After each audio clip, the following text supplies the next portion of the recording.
Welcome to the Bellevue Chapel Podcast from Edinburgh, Scotland. Today, you are listening to episode 3 in our series on the Sermon on the Mount. Today's program is titled Relating to Others, and our featured speaker is John Hannah. A friend from London visited us in December.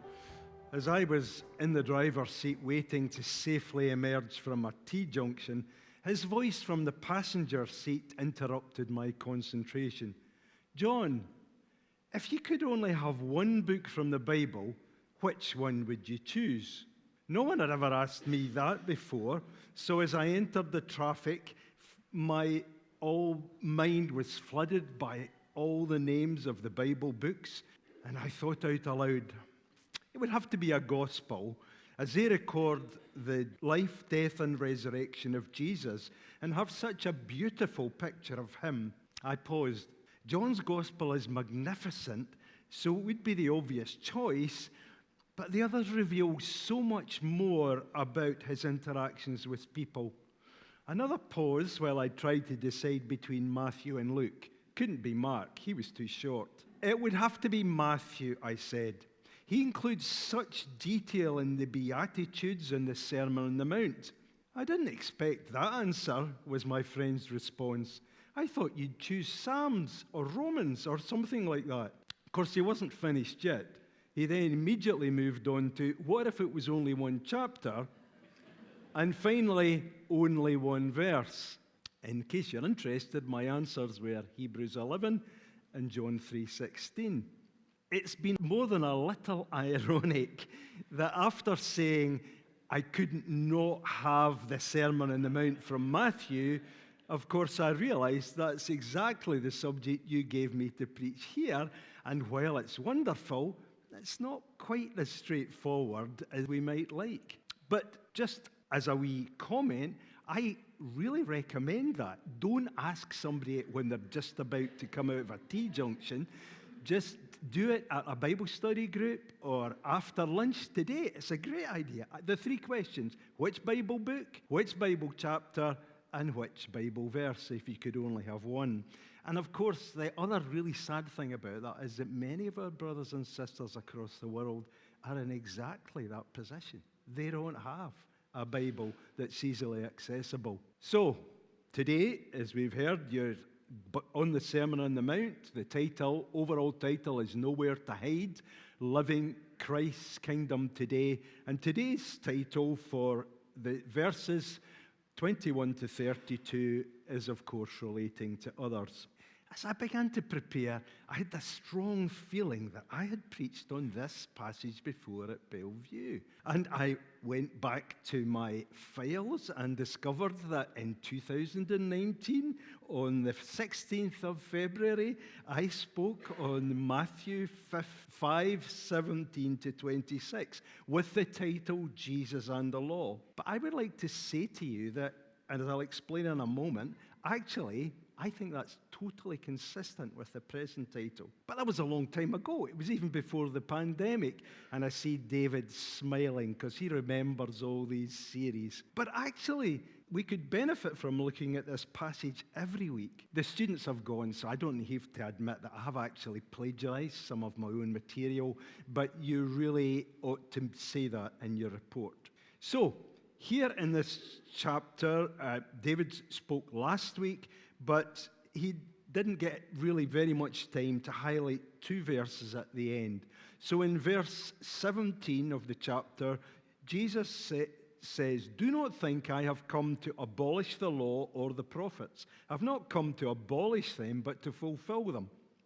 This virtual bookshelf shows the Bible books laid out, and you'll see that there's a red line which might appear there, yes, which marks out the law and the prophets. However, it's true that Jesus is probably referring to the whole of the Old Testament here, which is a dotted blue line. If If you want to hear more about that, you can still listen to the old sermon on the website. As David also highlighted last week, verse 20 says, "For I tell you, unless your righteousness surpasses that of the Pharisees and the teachers of the law, you will certainly not enter the kingdom of heaven." And we have to get that verse before we can understand what Jesus is saying today. But how could it be possible that such highly respected religious leaders would not enter his kingdom? After all, they were perhaps the conservative evangelicals of their day. They studied the scriptures.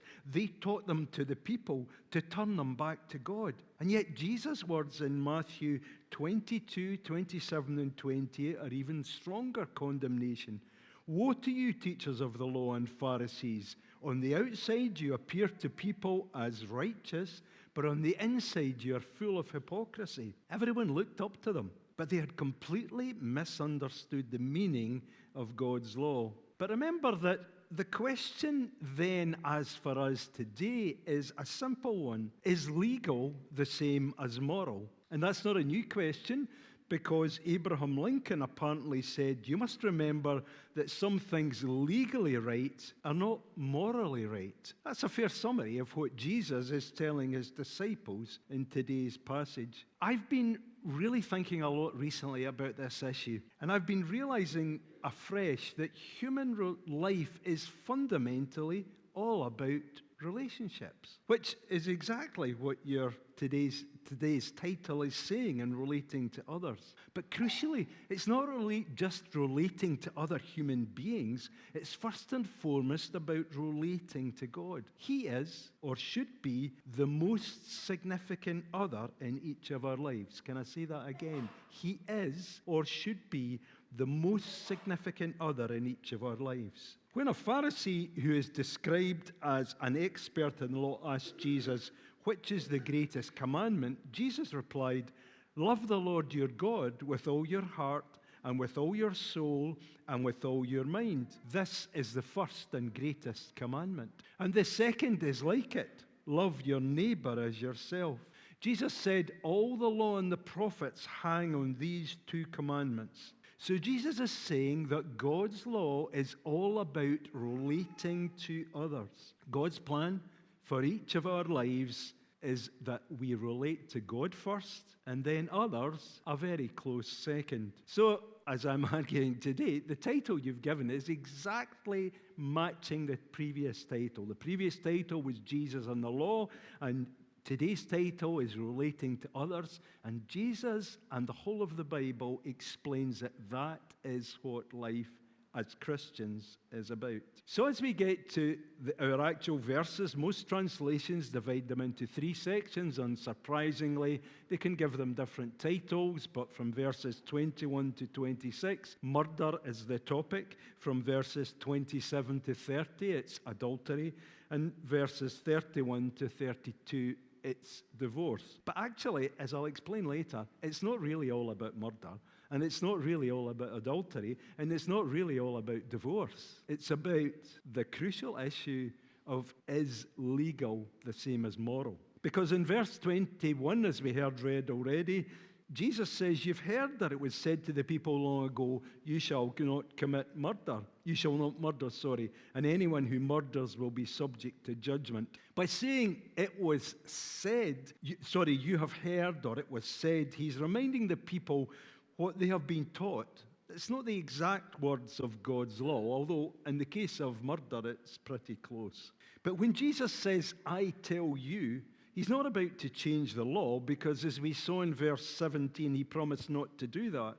But his aim here to his disciples and to anyone who would listen, and to us, is to clarify what the law means. But his words are startling, as we've just heard read. Anyone who is angry with a brother or sister will be subject to judgment, just like murder. Again, anyone who says to a brother or sister, "Raka," is answerable to the court. Now, nobody quite knows what raka means. It seems to have been an Aramaic term of abuse. Probably meant something like empty-headed one, but it might have been even worse. But he also says, anyone who says, "You fool," will be in danger of the fire of hell. So we don't need a translation for "you fool," do we?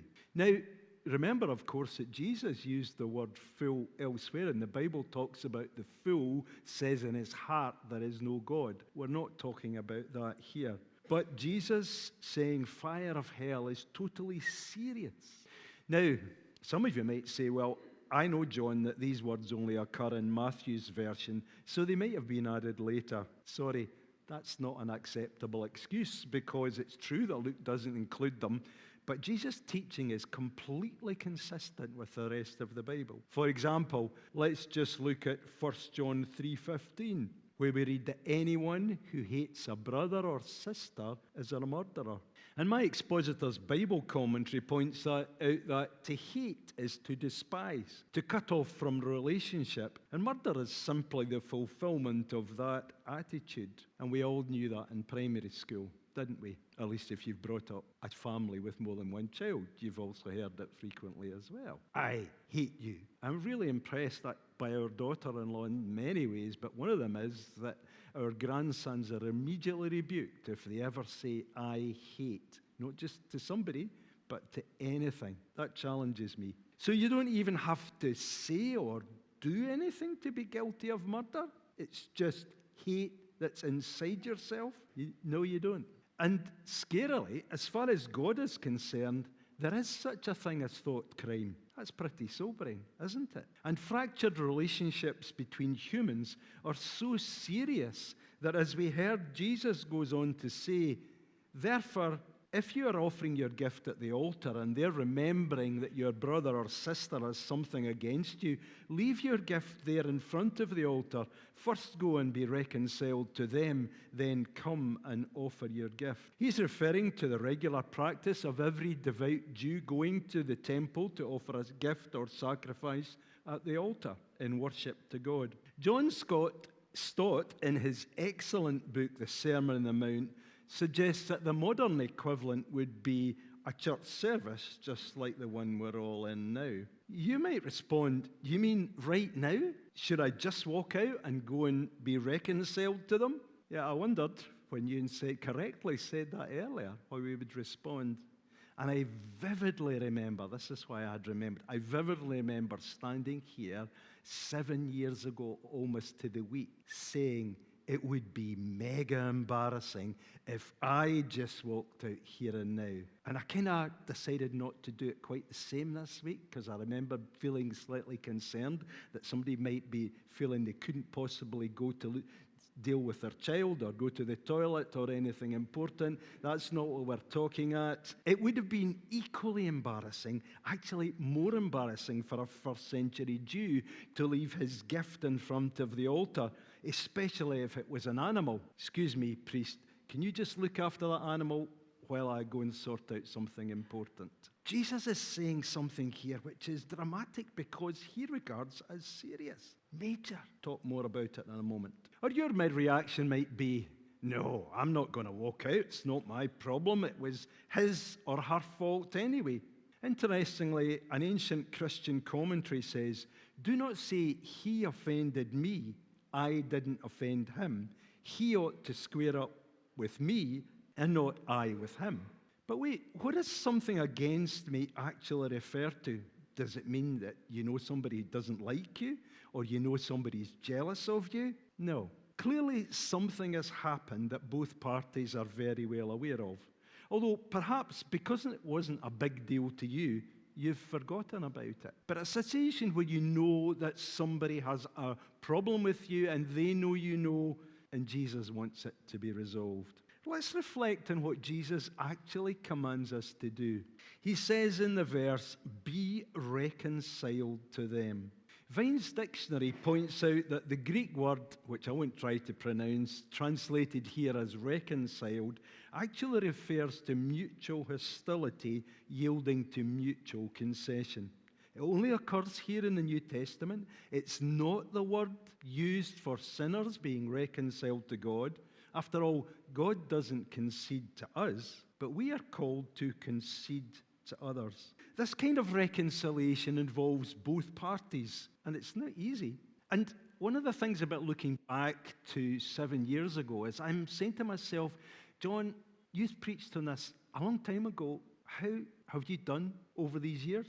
And many of you were here then too. How have we done over these years? And as I've been more and more convinced over the years that the importance of seeking to be reconciled with others in my personal life and in our churches is even more important than I thought it was then. But tragically, I've become aware more recently that it's always been hard to do reconciliation, but increasingly in our society, views which are simply cultural, popular opinions in the world are being used to justify unbiblical behavior, all sorts of reasons why I can't be reconciled.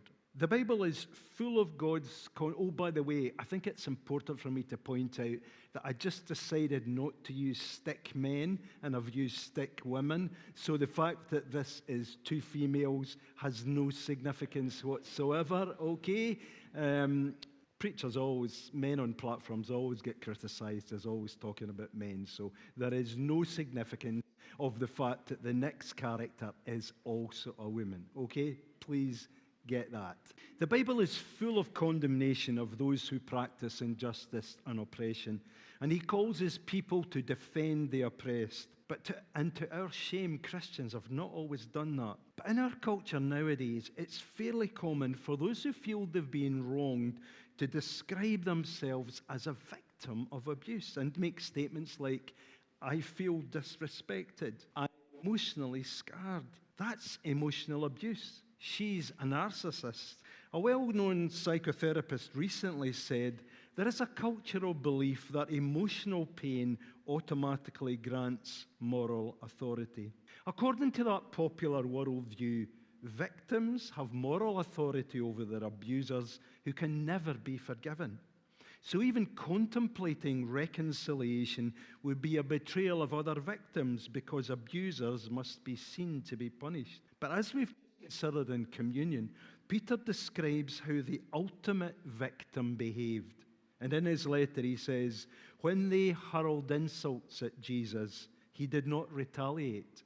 When he suffered, he made no threats. Instead, he entrusted himself to him who judges justly. So surely if we are followers of Jesus, that should be our response. But please listen carefully. I do not intend in any way to minimize or justify the horrible abuse which some humans have suffered at the hands of others. Nor am I suggesting in any way that churches should fail to deal with genuine abuse, as has shamefully happened in the past.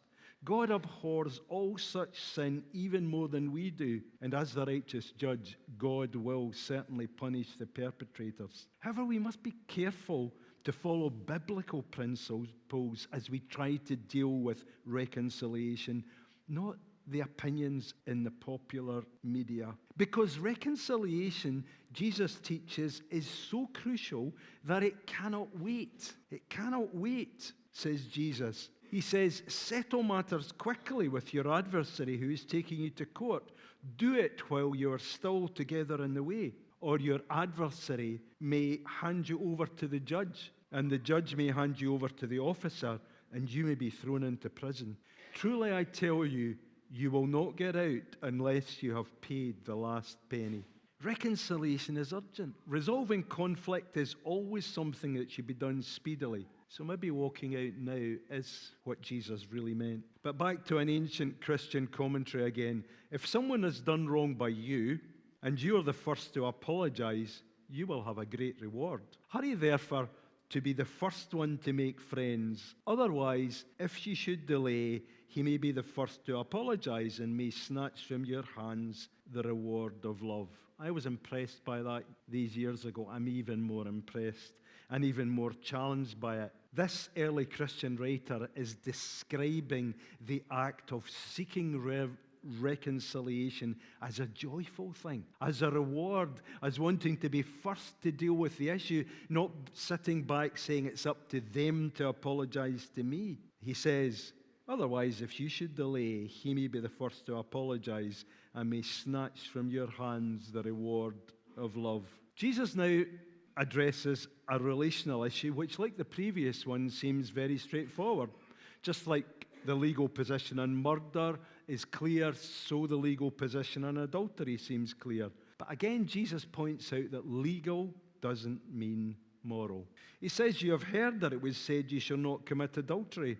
But I tell you, anyone who looks at a woman lustfully has already committed adultery with her in his heart." The Message paraphrase says, "Don't think you've preserved your virtue simply by staying out of bed. Your heart can be corrupted by lust even quicker than your body." So again, Jesus says it's what happens in our heart that matters. But before some of us feel too smug, Jesus' teaching applies to all of us who are married. Lust is an equally serious issue for those who are single. And I no longer think that Jesus is referring to a passing glance in a public place. I've put the figures facing each other because I believe he's describing a prolonged, intentional look, probably a repeated one. And how seriously Jesus regards this is demonstrated in the next verse, where he says, "If your right eye causes you to stumble, gouge it out and throw it away. It is better for you to lose one part of your body than for your whole body to be thrown into hell." Clearly, Jesus isn't endorsing self-mutilation, but the point he's making is so important that he chooses to shock his hearers. The beautiful images of what God has created in his world reach our brain through our eyes, but what we do with them is up to us. More than ever before, our eyes can convey ugly images not created by God. And again, how we react to them is up to us. But what goes on inside our head really matters to God and really matters to us. If you excuse the phrase, as it seems blindingly obvious, Jesus is saying to his hearers, don't look at anything which could trip you up morally. Or since walking around with their eyes closed isn't sensible, don't focus on or gaze at the wrong things. That's never been easy, but that's been so much worse, so much more difficult in the last 19 years. Most of us own amazingly powerful devices which display high visual quality, not advertising any particular model, of anything and everything. Clever algorithms present these together with words or sounds designed to attract and keep our gaze. We consume content through our eyes and ears, which is created, people sit and spend hours doing this, created to fascinate, to influence, to provoke lust, and so sell us things. So what can we do? Well, the same as people throughout history. Don't look at unhelpful stuff. And surprisingly, Jesus' words in verse 30 are incredibly helpful to us 21st century humans. Because in verse 30, Jesus said, if your right hand causes you to stumble, cut it off and throw it away. It is better for you to lose one part of your body than for your whole body to go into hell. In their context, after looking, touching would be an unhelpful development in potentially adulterous behavior, perhaps preceded by a meet-up for coffee or a drink. But how can this verse help us today? Well, since Apple created the first iPhone in 2007, all smartphones have used screens, and they're called touchscreens because we use our fingers. So before an image enters your eyes, you have to use your fingers to select its page. Okay, you can now use voice, but it's the same principle. Our consumer society is all about offering choice. Like people throughout history, we have a choice to follow God's way or Satan's. I believe that Jesus is saying to us all this morning, use your hand wisely, to only choose to show your eyes good things. And if unhelpful images or words enter your eyes, move your fingers to close the page and move to something else. I'm not a Luddite. I love my phone. Wonderful technology. Spent most of my career developing computers and involved in these things. I have 15 Bible translations, at least 10 commentaries, and dozens of books. I don't need to haul a cart after me. I don't need to be online to read any version of the Bible I want or to read any commentary. And I don't need to have a caravan with all the books. It's wonderful.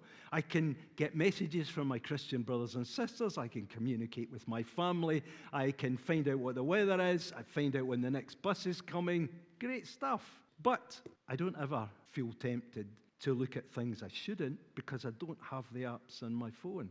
And even if you have YouTube, which I have, because we stream sermons like you, I'm going to suggest to you it should go without saying that after this service, after you've asked your friends which Bible book, which Bible chapter, which Bible verse, that the next thing should be to get on your smartphone and remove yourself from unhelpful YouTube feeds, subscriptions, media channels, apps like Snapchat, Instagram, etc. Because it's what we see that affects our thinking. And I'm definitely going to sign up for the seminar. These things are crucial for us as adults. And so often as adults we say to children, or at least I've seen it happen, get off your smartphone. But they're secretly feeling, but you're never off yours. This is serious stuff, folks. In that society, I'm going off my notes, but you had to be in a village, and all you got was communication with other people in that village. Now we can send horrible things and tell thousands of people we hate them at the same time, or tell thousands of people that we hate some other person. This is serious.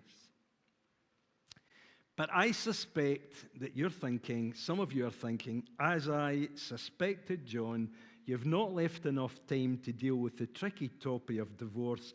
I hate when preachers do that. Totally agreed. I hate when preachers do that too. But I would argue that Jesus' intention in the final two verses of our passage isn't to teach about divorce, just as he wasn't intending to teach about murder and adultery. As I've tried to show already, his aim was that God's moral love is what matters. He deals with divorce in detail in Matthew 17. But in this passage, he says, what he's doing here is addressing the way in which Pharisees and the other religious leaders of the day were justifying easy divorce. Their interpretation of Old Testament law was that as long as you gave your wife a certificate of divorce, you could legally get rid of her and replace her by someone else. At least one rabbinic school argued that burning your dinner was a sufficiently serious offense to justify divorcing her.